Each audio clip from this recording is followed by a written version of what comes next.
তিন মাস গেলে মাইনে হচ্ছে 1.5 লাখ টাকা। আপনারাই দিচ্ছেন, মমতা ব্যানার্জি দিচ্ছে না। কালীঘাট থেকে টাকা ছাপানোর মেশিন নাই, যে টাকা ছাপিয়ে দিচ্ছে এই চাঁচলের, এই রতুয়ার, এই মুর্শিদাবাদের, এই ভাঙড়ের কৃষকদের হাড় ভাঙা খাটুনি, মাথার ঘাম পায়ে ফেলে যে টাকা ইনকাম করছেন, ওখান থেকে ট্যাক্সের টাকাগুলো কালেক্ট হচ্ছে। ওই টাকা থেকে 1.5 লক্ষ টাকা মাইনে আপনারাই দিচ্ছেন। আপনাদের দুর্দশাগুলোকে মোচনের জন্য একটি লোক রেখেছেন।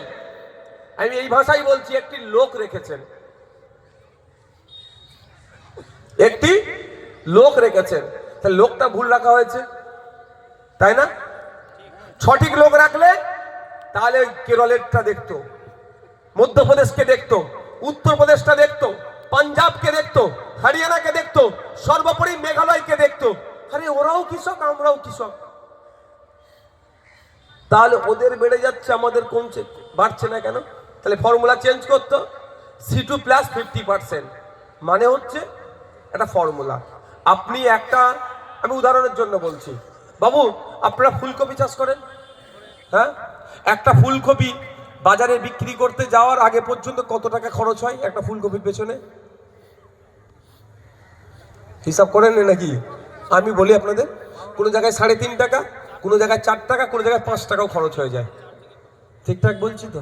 আমি একটু গবেষণা করি বলছি, মানে আপনাদের মতো লোকের সাথে উঠা বসা করে। এবার বলুন বিক্রি করেন কত? আপনার একটা ফুলকপি তৈরি করতে 3.5 টাকা খরচ হচ্ছে, বিক্রি করছেন কতই? কখনো তো 3 টাকাতে বিক্রি করে দিতে হচ্ছে, না হলে বলছে মাল নেবে না। আরে নেবে না মানে? নেবে না মানে না, আমি যখন ওই ফুলকপিটা খাচ্ছি ওটাই আমি জোড়া 40-50 টাকায় কিনছি, আর আপনাকে কি বলছে 2 টাকায় দে, না হলে মাল ফেলে দে। এরকম হচ্ছে না? এই যে সিস্টেমটাই তো ভুল চলছে। এটাই তো কৃষিমন্ত্রীর কাজ, যে নির্দেশনা দিয়ে দেওয়া, যে একটা ফুলকপি তৈরি করতে 3.5 টাকা খরচ হয়েছে, C+2 3.5 টাকা খরচ হয়েছে, আর ওর মেহনত 3.5 টাকা। টাকা দিয়ে সার, পানি, বীজ নিয়ে 3.5 টাকা, আর মেহনত করেছেন ডবল 3.5 টাকা, আর তাতে 50% অ্যাড। তাহলে ক টাকায় বিক্রি হচ্ছে বুঝতে পেরেছেন? যদি 12 টাকা হতো, 3 টাকার ফুলকপি 12 টাকা হতো, তাহলে আপনার লাভ বাড়তো না কমতো? ইনকাম। এখন আপনি 8,000 টাকার ইনকাম করছেন 3 টাকার কপি 3 টাকায় বিক্রি করে। কে আগুন তুলে তো 2 টাকা দেখাচ্ছিল, 2 টাকাও বিক্রি করে দেন না একদিন আগুন 2 টাকা। আমি তাও যদি 3 টাকার কপি 3 টাকায় বিক্রি করে 8,000 টাকা ইনকাম করছেন। ওই 3 টাকার কপি, ওই 3 টাকার কপি যদি 12 টাকায় বিক্রি করতেন তাহলে কত ইনকাম হতো? যদি আমি 3 গুণ বলি, 9 টাকায় বিক্রি করেন, 12তে যাচ্ছি না, 9 টাকায় যদি বিক্রি করেন 3 টাকার কপি, তাহলে 3 আসতে 24,000 টাকা মাস গেলে আপনাদের ইনকাম হতো। এই ইনকাম, এই লাইনটা কে করে দেবে? নওশাদ সিদ্দিকী। আমি তো কৃষিমন্ত্রী নই ভাই। আমি যদি কৃষিমন্ত্রী হতাম তাহলে আমি হাতে ধরে দেখিয়ে দিতাম, মানে করে দিতাম। কৃষিমন্ত্রী নয়, খাতায় কলমে আপনাদের বুঝিয়ে দিলাম। এবার আপনারা যদি এই ইনকামটা পেতে চান কি করতে হবে? আপনারা যাকে কৃষিমন্ত্রী রেখেছেন, হয় তাকে এই বার্তা দিতে হবে, এইটা আমাদের ইনকাম তুমি ব্যবস্থা করো, না হলে আগামী 2026 আসছে, আমরা কিন্তু নতুন কৃষিমন্ত্রী করব, তার কাছ থেকে আমার ইনকাম বাড়ানোটা আমি বুঝে নেব। এটা আমাদের বুঝতে হবে। আমাকে বলছে সাহেবকে একটু ইয়ে করে দাও, কি বলে ওটাকে, ফেসিয়াল করে দাও। মানে আমি বললাম পাখা ঘুমাচ্ছে নাকি? দেখি একজন ভদ্র মহিলা এসে অ্যাটার্জি ব্যাগের মতো নিয়ে এসে আমার কাছে হাজির, বলছে স্যার ওই রুমে চলুন। আমি কেন যাবো গো? বলছে না আপনার মুখ করে ফেস করে দেবো। আমি না, আমার ফাটাফুটি যা আছে ওই ভালো, আমাকে দিতে হবে না। তোমার সেটা জ্ঞান হলো তো, যে ব্যাটাটা সন্ধ্যেবেলা মুখে ফেস পাউডার লাগিয়ে বসে আমাদেরকে বোকা এরা বানায়। এই বোকামোটা বন্ধ করতে হবে। আর এই বোকামোটা যখন আমি বন্ধ করার কথা বলছি, যেখানে মুসলমান আছে বেশি সেখানে গিয়ে নওশাদ সিদ্দিকী বিজেপির দালাল, আর যেখানে আমার হিন্দু সমাজের মানুষ একটু বেশি আছে সেখানে গিয়ে বলেন মাথায় টুপি মুখে দাঁড়িয়ে ওর কেন দল তোরা করবি। কিন্তু আপনাদের বলে যায়, এই জেলায় দক্ষিণ দিনাজপুরের চোপড়াতে আদিবাসীদের 40টা বাড়িতে আগুন লাগিয়ে দিয়েছিল, কোন শুভেন্দু অধিকারী পৌঁছায়নি, কোন সুকান্ত মজুমদার পৌঁছায়নি, কোন বিজেপির নেতা পৌঁছায়নি। তৃণমূলের দুষ্কৃতীরা আগুন লাগিয়েছিল, এই নওশাদ সিদ্দিকী তাদের পাশে গিয়ে দাঁড়িয়েছিল আর তাদেরকে ওখান থেকে উদ্ধার আমি করেছিলাম। কিন্তু আমাকে মুসলমানদের দল বলে লাগিয়ে দিচ্ছে। আপনাদের জানিয়ে দিই, আপনারা জানেন তো ওই আমাদের মাহমুদ মাদানী সাহেবকে নিয়ে অসমের মুখ্যমন্ত্রী কি কুরুচিকর ভাষায় আক্রমণ করেছিল, এর জবাব পশ্চিমবাংলায় কে দিয়েছিল জানি না, এই নওশাদ সিদ্দিকী দিয়েছিল। হোসেন আহমদ মাদানী রহমতুল্লাহ আলাইহির তার স্বাধীনতা সংগ্রামের ইতিহাস তুলে আমি জবাব দিয়েছিলাম। কিন্তু আমার সাথে রাজনৈতিকভাবে পেরে উঠতে পারছে না, এই জন্য আমাদেরকে বারবার এই মিথ্যাচার করছে। তারও ওষুধ আমি আজকে দিয়ে যেতে চাই, শুনবেন? আমি আজকে দুটো ঔষধ দিয়ে যাব। একটা আমাদের সরকারের নিচ্ছ আর আমাদের বিরোধিতা করছে, এর জবাব এর একটা ওষুধ দেব। আর একটা ওষুধ হচ্ছে আজকের পর থেকে ওরা বলতে পারবে না আইএসএফ এর বিজেপির দালাল। এই দুটো ওষুধ দেবো, শুনতে রাজি আছেন? আর একবার যারা শুনতে রাজি আছেন হাত তুলুন তো, মানে এনার্জি আছে তো আপনাদের? প্রথমটা আমারটা দিয়ে দিই, তারপর আপনাদেরটা দেবো। আপনারা আজকের পর থেকে যদি কোন তৃণমূলের নেতা এ কথা বলে যে বিজেপির সুবিধা আইএসএফ করে দিচ্ছে, ভোট কেটে আইএসএফ বিজেপির সুবিধা করে দেবে, তার জবাব কিন্তু আপনাদেরকে দিতে হবে। কিভাবে জবাব দিবেন সেটাও বলে দিচ্ছি। আমাদের পার্টির প্রতিষ্ঠাতা পীরজাদা আব্বাস সিদ্দিকী সই করবে একদিকে, উল্টো দিকে একটা চুক্তিপত্র হবে, মমতা ব্যানার্জিকে সই করতে হবে। আব্বাস ভাইজান লিখবে আইএসএফ যেখানে যেখানে প্রার্থী দেবে ওখানে ওখানে ভোট কেটে যদি বিজেপি আসে, তৃণমূল যা শাস্তি দেবে আইএসএফ মাথা পেতে মেনে নেবে, ওইটা লিখে সই করবে। আর ওর পাশে মমতা ব্যানার্জিকে লিখতে হবে তৃণমূল যেখানে যেখানে প্রার্থী দেবে সেখানে ভোট কেটে যদি বিজেপি আসে, আইএসএফ যা শাস্তি দেবে তৃণমূলকে মেনে নিতে হবে। দুধকে দুধ পানিকে পানি।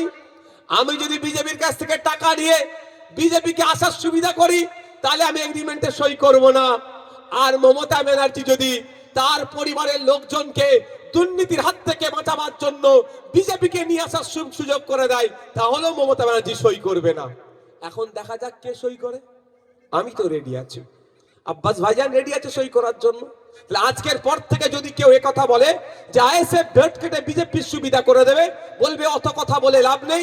এমনি তুই নওশাদ সিদ্দিকী তোমরা নামে 20টা মিথ্যা মামলা দিয়েছো, ওকে পুলিশ দিয়ে ওকে আক্রমণ করলে, বুকে ঘুষি মারলে, সব ভিডিও আপনারা দেখেছেন। ওয়াকফকে বাঁচানোর জন্য রাজপথে নেমেছিলাম, আমাকে তো হয়তো প্রাণে হয়তো মেরে দিত, তো ওসব না করে ওটা তো অবৈধভাবে মেরেছিস। নওশাদ ভাইজানের বড় ভাই আব্বাস ভাইজান সই করে দেবে। যদি ভোট কেটে বিজেপি আসে তোরা যত ইচ্ছা মারবি, আমরা আর কিছু বলবো না। আপনারা বলতে পারেন তো? আমি তো রাজি আছি। আমি যদি ভোট কেটে বিজেপি আসে তাহলে আমি বলবো আমাকে ওই গাছ দেখতে পাচ্ছেন, ওই গাছের পা দুটো ওপর দিকে করে মাথাটা নিচেতে নেবে, যত ইচ্ছা মারবেন, জান দিয়ে দেবো, বিজেপিকে আটকানোর চেষ্টা করবো আমরা। কি এখানে যারা আছি? তবে একটা কথা মাথায় রাখবেন, বিজেপি শুধু মুসলমানের শত্রু নয়, বিজেপি মানবতার শত্রু, বিজেপি গরিব হিন্দুর শত্রু, দলিতের শত্রু, আদিবাসীর শত্রু, বিজেপি মানবতার শত্রু। বিজেপি শুধু কিছু শিল্পপতিদেরকে তারা সুযোগ করে দিচ্ছে। আমি বললাম না প্রথমে, একজন বুকে হাত দিয়ে হিন্দু বলুক এই বিজেপি আসার পরে সে লাভবান হয়েছে। উল্টে এই বাজারে যদি রাম কাকা থাকে জিজ্ঞাসা করুন, গিয়ে বাজারে যদি রহিম চাচা থাকে জিজ্ঞাসা করুন যে ওর ব্যবসায় উন্নতি হয়েছে না অবনতি হয়েছে, বলবে বাবু এখন খাটতে হচ্ছে বেশি, ইনকাম হচ্ছে কম। কারণ রাম কাকার জন্য তো স্পেশাল ব্যাপার থাকতো। আর রাম কাকা যখন আবার পেট্রোলটা কিনতে যাচ্ছে, ওকেও 100 টাকার কাছাকাছি লিটার কিনতে হচ্ছে, রহিম চাচাকে হচ্ছে। ওটা তো বলতে পারে যে বিজেপি করবে বা যে হিন্দু তার জন্য 50 টাকা লিটার করতে পারে, তো সেটা করেছে? করেনি। এবার দ্বিতীয় যেটা বললাম, তাহলে ওই জবাবটা দেবেন তো? কোনটা? যদি বলে কেউ ভোট কেটে বিজেপি আসছে, আর একটা জবাব আপনাকে দিতে হবে না, খুলতে হবে না, এটা উত্তর দেওয়ার জন্য। এটা এই পানির বোতলটা দাম কত ভাই? 10 টাকা। কি করে জানলেন? MRP, maximum retail price. এই ম্যাক্সিমাম রিটেল প্রাইসের উপরে যদি কেউ বিক্রি করে দণ্ডনীয় অপরাধ। এক্ষেত্রেও কৃষকদের সাথে অন্যায় হয়। সারের দাম 750 টাকা, ব্ল্যাকে ক টাকায় বিক্রি হয়? 1000 টাকা, 1200 টাকা, হয়তো এক্ষেত্রে অন্যায় হয়। তো ওইটাও আমরা বন্ধ করব যদি আপনারা সুযোগ দেন। আপনারা যেখানে দেখবেন ওই এমআরপির উপরে বিক্রি হচ্ছে, থানা থেকে তার নামে কমপ্লেন করবেন, আর কমপ্লেনের কপি এখানে পৌঁছাবেন। বিধানসভায় কৃষি মন্ত্রীকে জবাব আমি চাইবো আপনাদের হয়ে, কৃষকদের হয়ে। আসা যাক। বলে না আমাদের সরকারের সব নিচ্ছ আর আমাদের ভোট দিচ্ছ না, এরকম গল্প শোনায় না? ওরে বাবা, সরকারের কি টাকা ছাপানো মেশিন আছে? হ্যাঁ, মমতা ব্যানার্জি কি ট্যাক্স চালাচ্ছে নাকি? না অভিষেক ব্যানার্জি তার পিসির 4টে টালি বিক্রি করে আমাদেরকে দিচ্ছে লক্ষ্মীর ভান্ডার, কন্যাশ্রী, রূপশ্রী, এত কিছু দিচ্ছে। তবে মায়েদের বলি, আমি 1000 টাকায় পছন্দ নেই, 1200 টাকায়। আমি চাই মায়েদের জন্য মাস গেলে 5000 টাকার ব্যবস্থা করা হোক। 1000-1200 টাকায় কি হবে? আমি চাই 5000 হোক। উল্টে একটু কাজও রাষ্ট্র বুঝে নিক, সময় স্বল্প, আজান হবে, আমি একটু বুঝিয়ে দিই। আমি আর হবে না, হ্যাঁ এক্ষুনি একটাই। যত ধরনের প্রকল্প চলছে এটুকু মাথায় রাখবেন, সব আপনার ট্যাক্সের টাকা দিয়ে চলছে।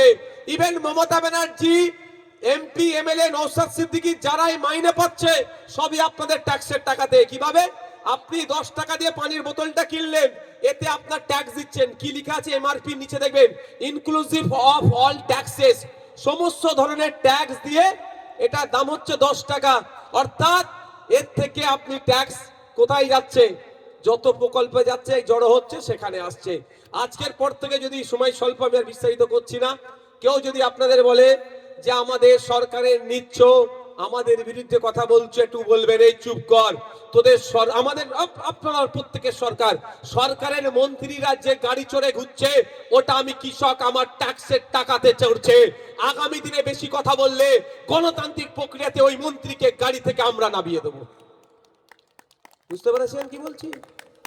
আপনাদের সরকারের উল্টে আপনি সরকারের গাড়িটা চালানোর সহযোগিতা করছেন, কিন্তু আপনাদের বলা হচ্ছে কি, ভুল বোঝানো হচ্ছে। একটা সকাল থেকে রাত পর্যন্ত যা আমরা করি সবেতে ট্যাক্স দিই। সকালবেলা উঠে দাঁত মাজি না, ব্রাশ আর পেস্ট দিয়ে মাজি, তো ওই ব্রাশটা কিনতে গেলেও ট্যাক্স লাগেছে, মাজনটা কিনতে গেলেও ট্যাক্স লেগেছে। আর ঘুমানোর সময় যদি এখন ঠান্ডাকাল বলে পাখা চালাচ্ছি না, ঠান্ডাকাল বলে পাখা চালাচ্ছি না, তো গরমকালে তো পাখা চালাই, পাখাটা যখন চালাই বিদ্যুৎটা খরচ করি, ওই বিদ্যুৎটা কিনতে গেলেও আমি ট্যাক্স দিয়ে কিনি। সুতরাং এই ট্যাক্স যেগুলো হচ্ছে এক জায়গায় জমা হয়, ওই ট্যাক্সটা কোথায় জমা হয়ে? একটা কেন্দ্রতে যায়, একটা রাজ্যে থেকে যায়। কেন্দ্র সরকারের যে প্রকল্পগুলোর মাধ্যমে এখানে আবার ঘুরে আসে, রাজ্য সরকারের প্রকল্পগুলো ওই টাকা থেকে দেয়। তাহলে আবার তাহলে সরকার কোথা থেকে দিল ভাই? সরকার কি চাষ করে দিল নাকি মাঠ থেকে টাকা? তা আপনার টাকাই তো আপনাকে ঘুরিয়ে দিচ্ছে, আবার উল্টে গরম দেখাচ্ছে। যদি আজকের পর থেকে কথা বলে, বলবেন নবান্নের 14 তলায় মমতা ব্যানার্জি যে এসিটা কিনেছে, আপনাদের পাড়ায় যিনি ভিক্ষা করে খায়, আছে তো মানুষ এখনো, ওই ভিক্ষা করে যিনি খায় তারও ট্যাক্সের টাকা আছে। এতটা জোর গলায়